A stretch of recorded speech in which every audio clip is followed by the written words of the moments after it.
没人要得了，没人要得了，打工找不到活路了。您现在看到的这个人名叫冯必全，他是四川省合江县小岩村的一名农民。前不久啊，他上了中国的新闻版面，因为他住在自己村庄的附近山里的一个洞穴里。冯必全为什么会住在洞穴里呢？这说起来有点话长啊。冯必全老人啊，今年62岁。他年轻的时候跟本村的年轻人一起啊南下打工，就来到了广东的河源。这一去啊就是几十年。他在河源的时候啊，还结了婚，生了一个孩子。但是呢，由于冯必全啊平时脾气不是特别好，结婚之后没多久啊，他的妻子带着孩子就离家出走了。从此之后啊，他就孑然一身。一转眼啊，光阴飞逝啊，他到了60岁。前不久啊，这河源市啊出台了一个规定，就是60岁以上的老人呢，不能再进建筑工地打工了。而这个冯必全呢，年轻的时候是个石匠，在外面打工也一直在建筑工地里。那不让他到建筑工地里头打工呢，他就只能从事其他的工作。按照当地的规定，你只能做保安呐、保洁呀这样的工作啊。我猜啊，当地的政府啊，人也是出于好心的啊，因为你年纪大了嘛，从事这个建筑工地里头繁重的体力劳动，你万一要是在这个建筑工地里头累死了，那对全社会来说也不太好看呢，是吧？所以你们就去看保安保洁这样的工作吧。这冯必全呢，去找这个保安保洁的工作就不是特别顺利，渐渐的呢就没有收入了。他在河源打工这几十年啊，也没什么积蓄啊，所以呢他就吃不上饭了。就是他同村的人就说啊，他就过上那种吃了上顿没有下顿的生活，几个月的时间就饿得皮包骨头，形销骨立啊。一开始啊，他堂弟啊还接济了他，他的妹妹还接济了他，但久而久之也不是办法啊。据说他想回到自己四川的老家，但连回老家的车票都没有，这个钱都没有。今年春节的时候啊，他的一个老乡啊，人家准备开车回四川的老家，就把他从河源呢捎上，一直把他送回到了四川合江的这个老家。但是等他回到小岩村的时候，他就发现啊，他自己的故乡啊已经发生了天翻地覆的变化。他打工这30年，一共只回过家2次。那么现在他那个小岩村呢，名字都变了，村呢和村之间都合并了。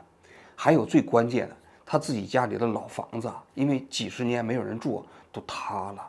也就是说，他虽然回到了故乡，但是这个故乡啊，已经没有什么地方可以接纳他了。后来呢，他就住在了他自己弟弟的家啊。但是呢，他跟他弟弟啊，这个脾气都不太好。住了几个月之后呢，这两兄弟就闹起了别扭。他呢一气之下就从弟弟的家里搬了出去啊，就住在了山里的洞穴里。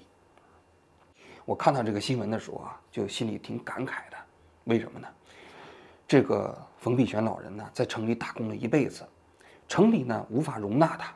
但是当他回到自己故乡的时候啊，发现故乡实际上也抛弃了他。最终呢，他成为了一个无家可归的人，住在了山里的洞穴里。他的命运呢，成为了一代农民工的缩影。所以我们今天啊，就来讲一讲啊，这冯必全老人背后的第一代农民工的故事啊。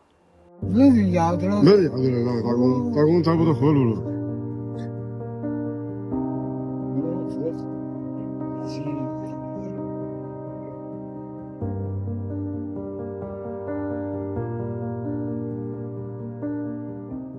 话说前几天在中国的互联网上有一篇文章啊，流传非常广，名字叫做《如此打工30年，你是我的父辈，也是我的未来》。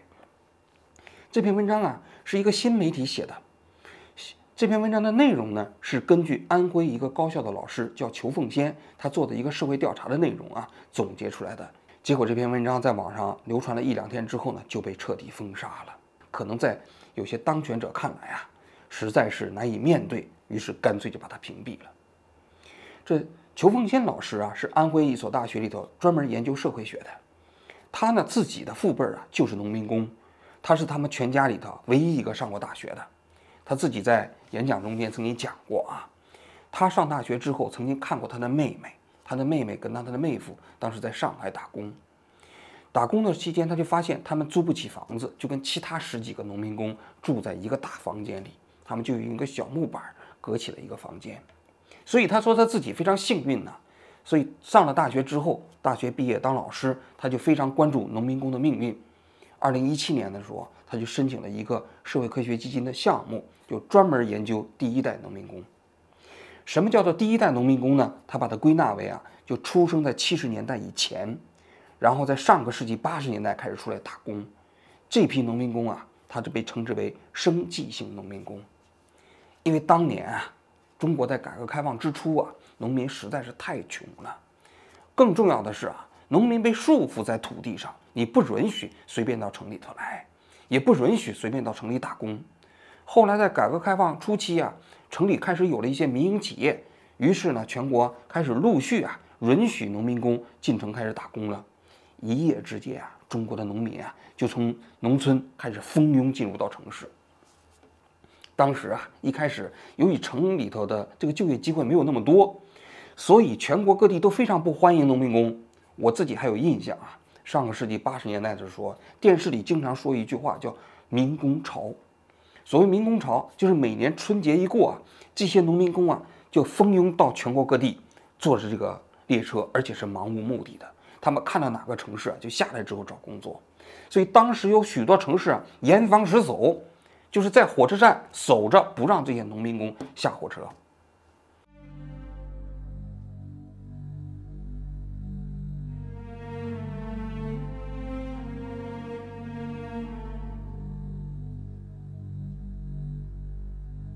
后来在上个世纪的这个90年代，中国的这个市场经济确立之后民营企业开始迅速发展起来，这些农民工才开始不断的进入到城市里打工。但是，一有风吹草动城里就会把他们重新清理送回到农村。所以，中国的农民那个第一代农民工的命运呢，真的是非常非常悲惨就是他们实际上理解不了这个国家的政策，但是他能理解到在农村没有希望。只有到城市里头才能获得更高一点的收入，所以呢，只要城里有那么一点点缝隙，他们就会来到城市。但是他们来到城市之后呢，他们就会发现大多数工作他们都做不了，城市里有各种各样的限制，于是呢，他们只能从事这么几项工作。第一项就是建筑工地里的工人，第二项呢，女性就会进入到餐馆里做服务员。这是中国的第一代农民工最常见的就业方式。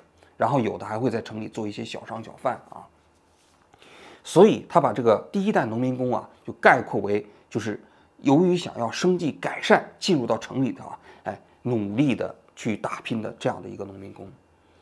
他就说，第一代农民工和第二代农民工的区别就在于，第二代农民工、第三代农民工有一种需求改善型、生活改善型的需求，而第一代农民工纯粹就是为了生计。他在这个调查这个农民工的过程中间，他访谈了200多位农民工然后呢，发放了2000多份试卷。他想了解这部分群体，了解他们的需求，了解他们现在的现状，了解他们现在的担忧。最后呢，他就发现这批农民工确确实实成为了这个社会被遗忘、被抛弃的人。他把这批农民工身上概括的问题主要总结为几个方面。第一个方面，他就发现第一代农民工基本都没有积蓄。他做了一个调查，这农民工里头大概只有70%的人他这存款不到5万块钱，5万块钱，大家想一想在中国你想想能做什么？但是这批农民工在城里头打工现在已经陆续进入到50岁到60岁的区间了，但是终其一生的积蓄却差不多就只有5万块钱还不到。为什么收入这么低呢？他也发现了有2个原因。第一个原因就是第一代农民工进城的时候实际上打工的收入非常之低在中国就是这个整个市场经济蓬勃发展的10几年的时间里，他发现在广东那边农民工的收入提高非常之缓慢。也就是说，农民工并没有分享到改革开放给他们带来的红利，这是第一个原因第二个原因就是他们这些农民工都是属于家庭输血型的，就自己在外面打工，然后呢就会把钱呢不停的寄回到自己的家里头，养家糊口嘛，供孩子上学嘛，甚至呢要给自己的儿子买房子、结婚嘛。这样的家族里的生态结构就使得这第一代农民工几乎不可能存钱。他在访谈过程中间看到有一个这个农民工就讲到，他辛辛苦苦奔波了一辈子，给2个儿子攒下了买房子的钱，但第3个儿子他实在是没有能力了。最后呢，第3个儿子结婚的时候，他就给自己的儿媳妇打了一张欠条，说他一定会帮自己的儿媳啊来偿还他帮他们买房子的钱。写完这个欠条之后，这老两口啊就出去拾荒去了，因为已经再也没有能力打工了嘛，就拾荒10年，然后为自己的第3个儿子啊这个结婚买房子来还债。所以呢，这第1代农民工几乎都没有什么这个积蓄，这是第一个。第二个呢，他就说这些农民工啊，在城里打工期间呢，很少看病。他说做过体检的人大概只有35%，有68%左右的人就在务工所在地根本没有看过病。为什么没有看过病？因为太贵了嘛，看不起嘛。他们自己的总结就是说，小病不用看，忍一忍就过去了；大病也不用看，因为基本也就完蛋了。而这些农民工由于长期从事的繁重的体力劳动啊，就使得他们的身体状况有的时候变得很糟很坏。但即便如此，他们也不太敢进入到那些大医院去看病。他说我们去大医院看病，一进医院大门心里就慌，慌的不是我会有什么大病或者是不知道的病，慌的是我不知道我会要花多少钱，医生会给我开什么样的诊断或者开什么样的药，心里没底，辛辛苦苦挣了一点钱最后都扔在医院里了。他说这些年虽然有了新农保但是新农保呢，多数情况下它的报销比例都是规定你在你自己的户籍所在地，它是属地化管理。你如果在你自己的乡镇医院看病那你可能就会报销90%，一旦跨省的话，自付线就提高了很多，而报销的比例就降低了很多。但是大多数这些农民工都在外地务工嘛，那你想一想，他看病怎么办？他能回到自己的家乡去看吗？如果回到自己家乡去看，有的工作就被人抵掉，然后回乡来访的这个路费非常昂贵，所以大多数农民工都是在自己务工所在地附近的那小诊所里随便看了一下。他还讲到有一个农民工非常悲惨的故事他说他有农民工实在不行，他的身体就很糟了嘛，就到一家大医院去看了。看完之后呢，医生就跟他讲，他说你赶紧拾掇拾掇回到家里头，回到你自己的故乡，把你家里的东西卖一卖，你去看病吧。你得了红斑狼疮，你在我这里你看不起。这就是那个第1代农民工的命运第3个方面，他就说这些农民工万一老了怎么办？去哪里？他就发现大多数农民工在60岁以上他不愿意回到自己的家乡。按道理，中国的法定退休年龄不就是60岁吗？60岁你就该退休了嘛。但是多数这些农民工都想留在城里头继续工作，为什么呢？因为他们还想赚钱他们就跟这个侯凤仙老师说，他说退休这件事情是你们城里人的事情，对于我们来说，我们不存在退休。那他就问这些农民工想要干到什么时候？他说一直干到干不动为止，干到死为止。听起来令人特别唏嘘这就是中国第1代农民工的命运而且更关键的是，他在他的调查中间发现，这第1代农民工实际上他们自己也包括他们的后代完成阶级要迁的这样的比例非常之低，大概就只有20%。大多数情况下，他自己的孩子还会继续当农民工，这个比例大概在65%到68%。所以你可以看到了吗？贫穷在中国的社会里头还是不断的遗传的。就是你父亲如果是农民工，你其实很大概率自己的孩子继续还会当农民工。所以他在这个调查报告中得出一个结论，就是一个人在中国今天的社会里，你要改变自己的命运并不取决于你自己的努力，而取决于社会因素。对于这些农民来说，对于这些农民工来说，他们辛苦奔波一辈子30年，不但没有改变自己的命运相反他们自己后代的命运依然如此。所以那篇文章里的副标题就是说，你是我的后辈也是我的未来。你爸爸妈妈在哪里在广东。没有，你呢？广东。都在广东哈。想不想转化？有点想。马手。妈妈，我想你了，我想你了。你啥话？哎，老子这在哭了，都没这样说。你在哭了噻？想你嘛？我想啊，有关部门为什么会封杀这个文章啊？显而易见，就这个问题啊，长久以来是被人忽视的。虽然大家都知道中国的农民工啊，实际上是在这个社会中间是一个利益受损的群体，但是呢，全社会并没有认真的讨论，甚至很多城里人也没有认真的面对。他们知道我们在城里头的平时工作的时候，看到建筑工地里头有农民工，然后在餐馆里的服务员都是农民工，但是很少有人会想到、会关注到这个社会群体。这是两个世界的人，尤其是这批农民工现在渐渐老去啊。据他的统计呢，现在50岁到60岁之间的农民工已经有8000多万了，他们很快就要进入到老年了，他们的养老怎么办？他们的医疗怎么办？实际上是没有人关注的。所以啊，这裘凤仙老师啊，就把他们这些人真实的生存状况呈现给了社会面前，而这个呢是不被允许的，因为呢，显而易见，我们现在的当局啊，并没有思想准备，或者没有意愿去解决这些人所面临的问题。那怎么办？你干脆就把这样的文章屏蔽好了，屏蔽了，你们看不到了，也就不存在了。至于这8000万农民工，至于那些回到乡里头啊，住在洞穴里的这些农民工，那最好的办法就是让他们自生自灭嘛。早些各地12个小时160都敲的，现在的160啊？对啊，12个小时160，早些还拿一个人顶4人使唤，在这市场把你当做人，去了把你这个人当做一台机器使，让连喝口水的时间都没有，连个上卫生间地方时间都没有，限制你10分钟，10分钟走个来回都不够。就算有活儿，这市场上就算有活儿，让你去干1天，回来在床上最少要躺3天。前几年啊，我曾经看过一部纪录片，叫做《三姐妹的故事》啊。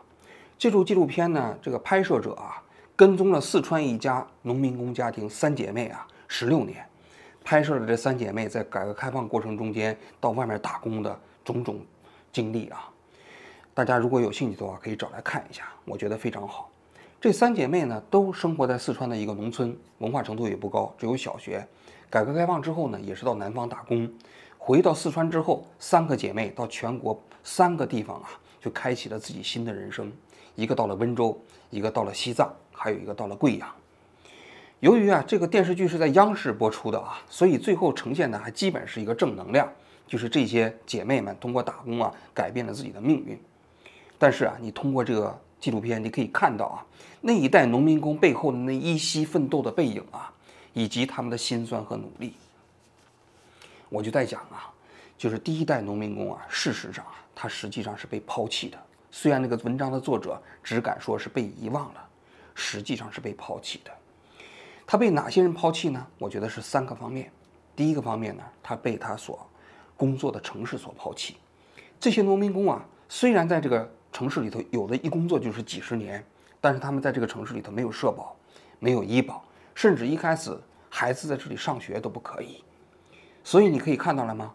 他虽然在这个城市里工作，但这个城市里跟他们没有关系。当他们有困难的时候，这城市也不会帮助他们。甚至当这个城市有一天不需要他们的时候，马上就会命令他们离开。前几年啊，在北京有一个学校，一个保安呢，就用那锤子啊去上课堂里锤他们自己学校里孩子的脑袋，10几个孩子受伤啊，当时引起非常大的震动。后来有媒体报道啊，这个保安呢，在这个学校里工作了20年。突然北京啊要清退这批保安，认为他们是低收入者、低素质人员吧。这个保安一夜之间就失去了工作，而且跟学校的领导沟通的时候，人没人理他，他就接受不了了，于是就拿起锤子去锤他平时去保护的这些孩子。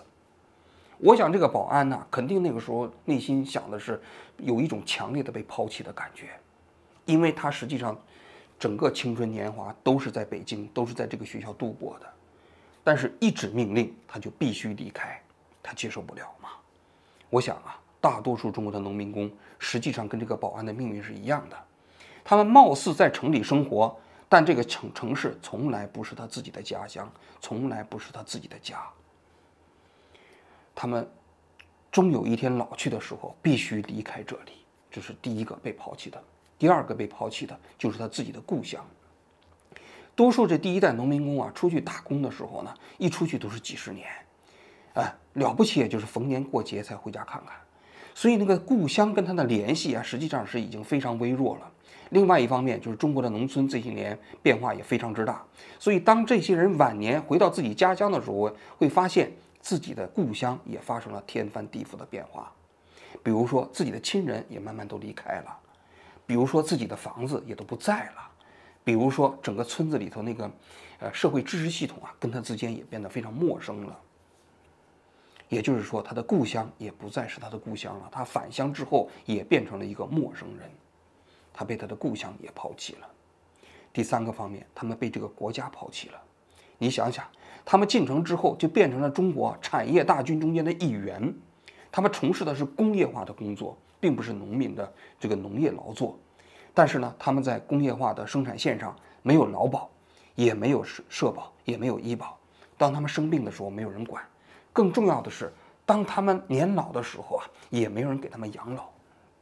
大家想一想，他们在第一代农民工啊这个打工的过程中，正是中国经济充满奇迹发展的几十年。但是这些农民工呢，返乡的时候呢，两手空空，他们完全没有分享到改革开放给他们带来的红利，他们仅仅付出了自己的健康，甚至是生命。这个社会欠他们的，这个国家欠他们的，他们被这个国家抛弃了。任何一个工业化的国家都不应该放弃对产业工人的责任和义务。这个责任是什么呢？就是当他们生病的时候给他们医疗保险，当他们年老的时候啊，承担起这个社会养老的责任。所以啊，他被他们自己的国家所抛弃了。在他们的务工历程当中，他们所经历的困难和困苦和我们的认知不一样。大部分第一代农民工，他们对我们的这样一个时代，他是心怀感恩的，对自己的困难并没有做过多的渲染。他们感谢这个时代给了他们外出务工的机会，让他们有工作、有收入。裘凤仙老师啊，在他这个报告里头，他为这些未来的返乡的第一代农民工的前景啊做了一个建议。他说啊，建议政府啊，在那些农民回乡的时候呢，不要轻易的让他们失去工作啊，然后呢，尽量让他们从60岁还可以工作到70岁。为什么呢？因为他们只要自己还可以工作，他们就有收入，会减轻自己养老的压力，也会减轻政府的压力。但是你看到了吗？这裘凤仙老师啊，没太敢建议政府有更多的责任。所以有些人建议啊，有些人就说啊，这裘凤仙老师啊有点冷血，他只是建议农民工回乡里头继续工作而已呀。但你想想，他其实建议政府有更多的责任，政府会听吗？或者说他自己内心觉得有可能吗？所以我猜啊，他实际上是建议政府啊，给这些返乡之后空手而回的农民工啊一个自救的机会而已。第二个方面就是这些农民工实际上真正的未来啊，应该是政府承担起责任，不是吗？你想想，当他们用自己的青春、汗水、生命和健康建设这个国家的时候，这个国家完全没有承担起对他们的责任。他们的那个劳动报酬哪去了？是被他们那些企业主赚走了，被国家以税收的形式拿走了。然后呢，这些人本身身无分文了，那政府不该承担责任吗？显然是应该呀。但是现在你可以看到了，政府做的是60岁以上的农民工不允许再在建筑工地里打工了。表面上看，这实际上是爱护这些农民工，其实是什么？其实是在推卸责任嘛。因为他们觉得这些农民工年纪大了，你在建筑工地里继续打工，你有可能会出危险。你一旦出危险，累死到这里头，又可能会引起社会舆论的爆炸，对政府的这种规则，然后你们干脆就离开这个工地，赶紧回家吧。回家干什么？自生自灭。为什么他要屏蔽这样的文章？为什么他要屏蔽这样的问题？就是因为他们并不想真正解决这些问题。如果他们想真正解决这些问题的话，那首先不是让大家共同面对这样的问题吗？显而易见，政府就希望这8000万即将老去的农民工啊，你们回乡去自生自灭好了。那最后我们还要问，那为什么这些人就成了这个国家被抛弃的对象？很显然，因为他们手上没有权利嘛，没有人替他们代言嘛，没有人替他们发声嘛，只有像裘凤仙老师这样的，给他们做一点调查，无非是把他们的声音微弱的发到这个社会上而已。这个文章里也曾经讲过，多少城里人会认真的去听这些农民工的这个声音呢？包括我们这个政府在财政分配里头，有多少人会在意这些农民工在这个社会中间的贡献，以及政府应该为他们承担的责任呢？没有嘛。所以他们就成为了这个社会中间最弱势的人，不仅仅是他们在社会这个分工中间是最弱势的群体，在权力体系中间也是最弱势的群体，所以他们的权利被侵害啊，没有人关注。这就是中国第一代农民工的命运。更可悲的是，他们的孩子依然如此啊。好，我今天就讲到这里，谢谢大家。没啥子了，打工找不到活路了。早些给打12个小时160都巧了，现在的160啊。对呀，12个小时160，早些那一个人顶3人使唤，在这市场吧，你到时候去了吧，这个人到时候一台机器使。